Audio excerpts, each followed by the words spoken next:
3장 1절에서 좀 많습니다. 15절까지 1절에서 15절까지를 쭉 천천히 같이 읽도록 하겠습니다. 사람이 소나 양을 도둑질하여 잡거나 팔면 그는 소 한 마리에 소 5마리로 갚고 양 한 마리에 양 4마리로 갚을지니라. 도둑이 뚫고 들어오는 것을 보고 그를 쳐 죽이면 피 흘린 죄가 없으나 해 돋은 후에는 피 흘린 죄가 있으리라. 도둑은 반드시 배상할 것이나 배상할 것이 없으면 그 몸을 팔아 그 도둑질한 것을 배상할 것이요, 도둑질한 것이 살아 그의 손에 있으면 소나 낙이나 양을 막론하고 갑절을 배상할지니라. 사람이 밭에서나 포도원에서 짐승을 먹이다가 자기의 짐승을 놓아 남의 밭에서 먹게 하면 자기의 밭에 가장 좋은 것과 자기 포도원에 가장 좋은 것으로 배상할지니라. 불이 나서 가시나무에 댕겨 낫간이나 거두지 못한 곡식이나 밭을 태우면 불 놓은 자가 반드시 배상할지니라. 사람이 돈이나 물품을 이웃에게 맡겨 지키게 하였다가 그 이웃 집에서 도둑을 맞았는데 그 도둑이 잡히면 갑절을 배상할 것이요, 도둑이 잡히지 아니하면 그 집 주인이 재판장 앞에 가서 자기가 그 이웃의 물품에 손댄 여부의 조사를 받을 것이며, 어떤 이런 물건 즉 소나 낙이나 양이나 의복이나 또는 다른 이런 물건에 대하여 어떤 사람이 이르기를 이것이 그것이라 하면 양편이 재판장 앞에 나아갈 것이요, 재판장이 죄 있다고 하는 자가 그 상대편에게 갑절을 배상할지니라. 사람이 낙이나 소나 양이나 다른 짐승을 이웃에게 맡겨 지키게 하였다가 죽거나 상하거나 끌려가도 본 사람이 없으면 두 사람 사이에 맡은 자가 이웃의 것에 손을 대지 아니하였다고 여호와께 맹세할 것이요, 그 임자는 그대로 믿을 것이며 그 사람은 배상하지 아니하려니와 만일 자기에게서 도둑 맞았으면 그 임자에게 배상할 것이며 만일 찢겼으면 그것을 가져다가 증언할 것이요, 그 찢긴 것에 대하여 배상하지 아니할지니라. 만일 이웃에게 빌려온 것이 그 임자가 함께 있지 아니할 때에 상하거나 죽으면 반드시 배상하려니와 그 임자가 그것과 함께 있었으면 배상하지 아니할지니라. 만일 새 낸 것이면 새로 족하니라. 아멘. 요즘은 인터넷 열고 뉴스 보기가 겁이 납니다. 온통 교회발 코로나19 감염 확산을 비난하는 그런 뉴스들을 뿐이기 때문이죠. 뉴스에 달린 댓글을 보면 이때를 기다렸다는 듯이 교회에 대한 욕설이 폭발적으로 드러나는 것을 볼 수가 있습니다. 이제 어떤 사람들에게는 교회는 다 나쁘고 교인들은 다 이상한 사람들이라는 그런 이미지가 고착되어 가는 것이 아닌가 우려가 됩니다. 물론 이러한 시각은 언제나 있었습니다. 옛날에 교회를 다녔지만 지금은 다니지 않는 친구에게 제가 넌지시 한번 이야기해 본 적이 있습니다. 교회 다시 나가는 게 어떻겠느냐 그랬더니 얼굴을 붉히면서 큰 소리로 교회 다니는 사람들이 더 나쁘다 그렇게 이야기를 하면서 아주 정색을 했습니다. 사실 그 친구의 이러한 인식은 교회가 가진 부정할 수 없는 현실이지요. 그렇다면 이러한 현실을 개선하기 위해서 교회에서 나쁜 사람들을 다 찾아내서 쫓아내면 해결이 되는 것인가? 오늘 읽은 본문을 간단하게 요약 정리하면 도둑질과 부주의한 실수로 인해서 이웃에게 피해를 끼치는 것과 또 책임을 다하지 못해서 상대방에게 손해를 끼친 자들에 대해서 법적으로 규정해 놓은 것, 그것을 그 내용들입니다. 이스라엘은 하나님의 백성으로 택함을 받아서 노예 신분에서 풀려나게 됐지요. 그들은 신의 상에서 임재하시는 하나님의 실존을 보기까지 했습니다.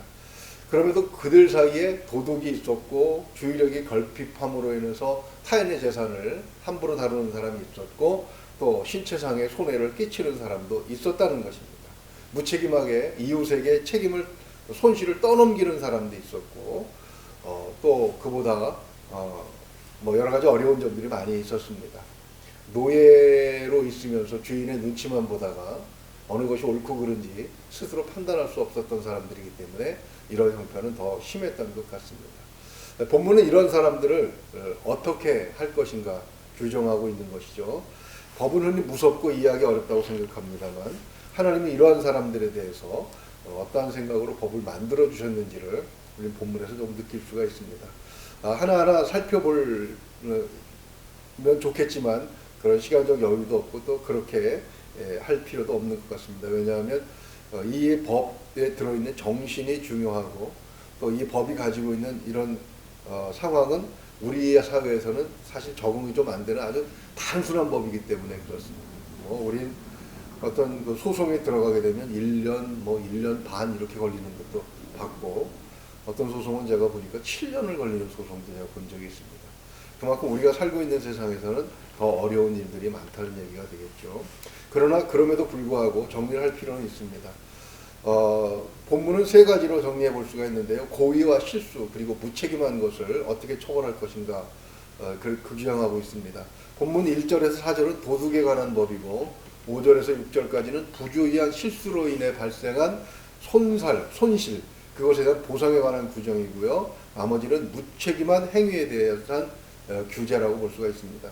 이 규제는 타인의 재산과 생명에 손해를 끼친 사람들에 대해서 조금 가혹하리만큼 무서운 벌을 규정해 놓고 있습니다. 1절을 보게 되면 도둑질한 대가가 매우 무겁습니다. 소와 관련해서는 5배고 양에 관련해서는 4배나 갚아야 됩니다. 2절을 보게 되면 주거 침입죄에 대해서 다루고 있는데요. 그렇게 남의 집에 침입한 사람은 죽여도 된다고 기록을 하고 있습니다. 남의 집에 침입해 들어오는 것, 그것은 물건을 훔치기 위한 것만은 아니기 때문에 그렇습니다. 또 3절과 4절을 보게 되면 배상한 능력이 없는데 도둑질을 했거나 했으면 몸을 팔아서 갚아야 됩니다. 5절과 6절을 보게 되면 실수로 손해를 끼쳤을 때는 자신에게 있는 것 중에서 제일 좋은 것으로 갚아줘야 하고요. 7절에서 15절까지 쭉 긴 내용이지만 이것을 무책임에 대해서 규정하고 있습니다. 남의 것을 맡았거나 또는 자기의 것을 무책임하게 관리해서 남에게 손해를 끼친 이런 규정들이 있는데요.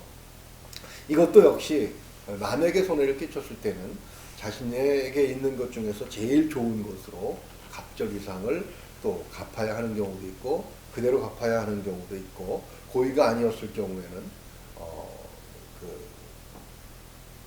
죄로 판정이 안 나는 경우도 있습니다. 그러나 이런 범죄가 발생하지 않도록 하는 법이 조금 더 무섭고 무거워야 하는 것이 아닌가라는 생각을 해보게 되는 것은 이런 규정이 있음에도 불구하고 이런 일들은 끊임없이 발생을 했기 때문에 그렇습니다. 그러나 이 정도에서 멈추는 이유는 무엇이냐면 하나님께서 죄를 지은 자들에 대해서 이렇게라도 규정을 해놓지 않으면 어떻게 됩니까? 내가 겪은 손해는 커 보이고 남이 받을 그 죄는 작아 보이는 것이 우리 인간들의 마음인 것 같습니다.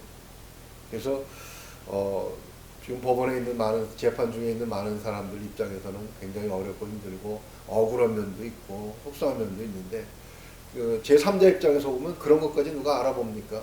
그저 내가 보기에 겉보기에 그저 저런 나쁜 사람 이렇게 이야기를 하는 무책임한 발언들이 참 많은 것을 볼 수가 있습니다. 하나님도 그런 부분들을 생각을 하신 것 같아요. 그래서 물건을 훔친 것 때문에 사람의 생명을 빼앗지 않도록 법으로 규정을 해놓고 있고요. 그리고 이렇게 법으로 규정해 놓으시면서 이 정도에서 멈추게 하신 것은 그들도 역시 하나님의 백성이기 때문이라는 것입니다. 하나님의 이러한 마음, 즉 하나님의 백성이 하나님의 마음을 닮아서 좀 착하고 선하고 거룩하게 살면 얼마나 좋겠습니까? 그렇지 못할 때 너무나도 속이 상하겠죠. 우리 아들들이, 우리 자식들이 다 그렇게 착하고 사회에 기여하고 공부도 잘하고 출세하고 그럼 얼마나 좋겠습니까? 그러나 아픈 손가락은 항상 있는 법이잖아요. 바로 그런 것처럼 하나님의 마음이 바로 그런 마음이 아니었을까?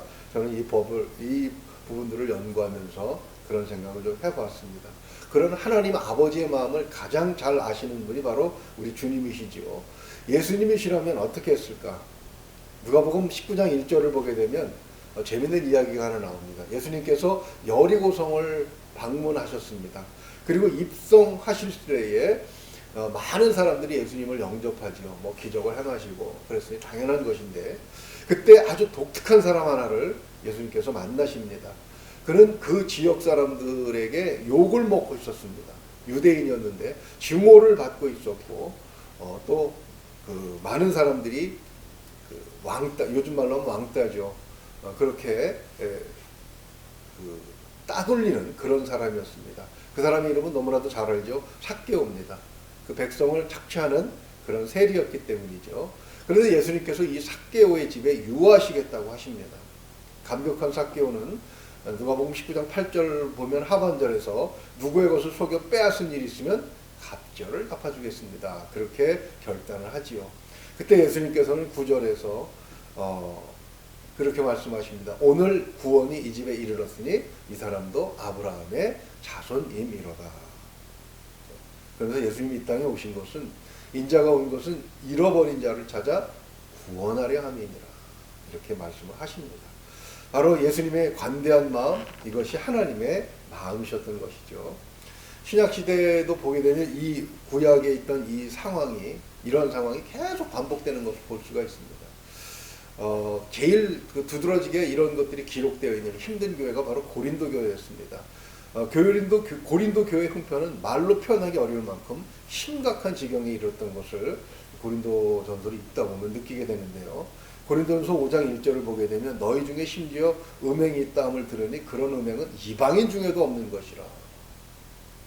이렇게까지 심각한 일들이 교회에 있었습니다.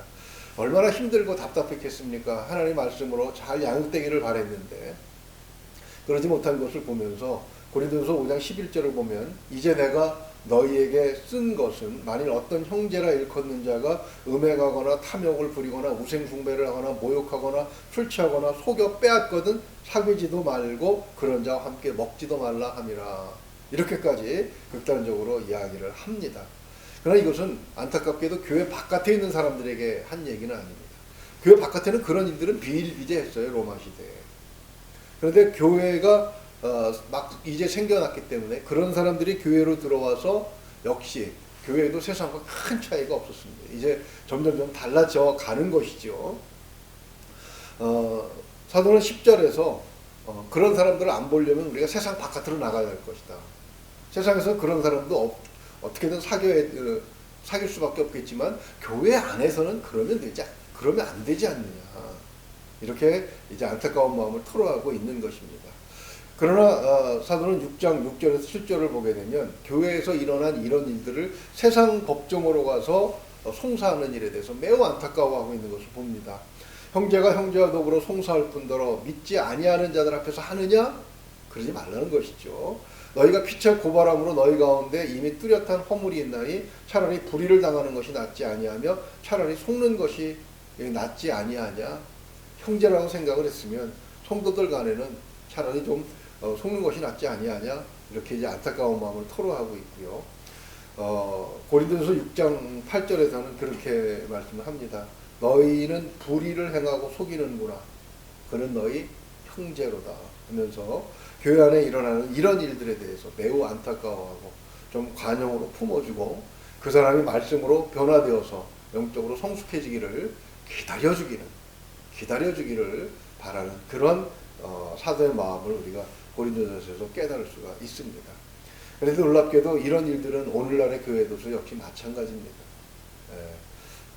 그 서초동에 있는 그 대검찰청 거기 가면 교회에서 오는 송사만 맡아서 담당하는 전임 검사가 있다고 그러죠. 그 책상에는 각 교회에서 올라온 그 분쟁들로 인한 소송들 그 서류들이 산더미처럼 쌓여 있다는 얘기를 들어본 적이 있습니다. 참 안타까운 일입니다. 우리가 이런 법을 통해서 느끼는 것이 무엇입니까? 하나님의 마음, 즉 교회에 들어왔다고 하는 것, 예수 그리스도를 구세주로 고백했다고 하는 것은 바로 그가 우리의 형제고 자매라는 그런 의미가 되겠죠. 하나님처럼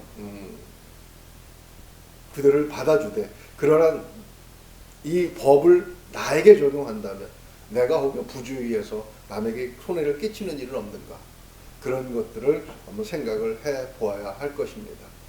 이 말씀을 받아야 할 사람들이 있겠죠. 그러나 안타깝게도 그러한 사람들은 믿음이 적거나 아직 덜 성숙한 사람들이라는 것이 문제가 되는데, 그래서 교회 강대상에서는 사실 이런 말씀이 선포돼야 된다는 것입니다. 그래야만 들어야 될 사람이 듣고 그런 것이죠. 안타깝게도 이런 말씀들을 설교를 하게 되면 시험에 드는 사람들이 있습니다.